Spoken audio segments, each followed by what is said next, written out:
அனைவருக்கும் வணக்கம். நான் பிரபாகர், ஜோதிடர். ஓம் சிவாய நமக. சிவசக்தி, திருச்சிற்றம்பலம்.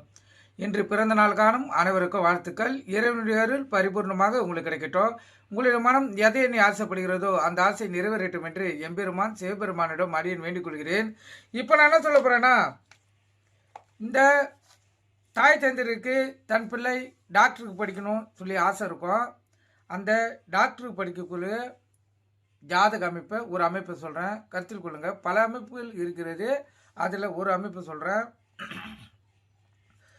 ஒரு ஜாதகத்தில் அது ஆணாக இருந்தாலும் பெண்ணாக இருந்தாலும் ஜாதக கட்டத்தில் சூரியனும் செவ்வாயும் கெடாமல் கூடியிருந்தால் அல்லது பரிவர்த்தனை பெற்றிருந்தாலும், பரிவர்த்தனா வீடு பரிவர்த்தனை நட்சத்திர பரிவர்த்தனை பெற்றிருந்தாலும் இல்லை நட்சத்திர சாரம் பெற்றிருந்தாலும் அந்த ஜாதகருக்கு மருத்துவ துறையில் படிக்கக்கூடிய வாய்ப்பு ஏற்படும்.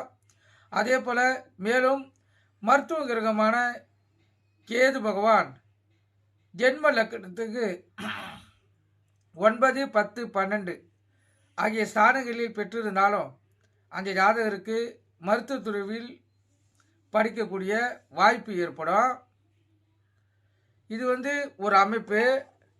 இப்போ சூரியனும் செவ்வாயும் கெட்டுட்டு இருந்தால் அர்த்தம் பார்த்தீங்கன்னா, சூரியன் ராகு, அதாவது சூரியன் செவ்வாய் ராகு கூட கேது கூட சனி பகவான் கூட சேர்ந்து இருந்தாங்கன்னா அவங்க கெட்டுடுவாங்க, கருத்தில் கொள்ளுங்க.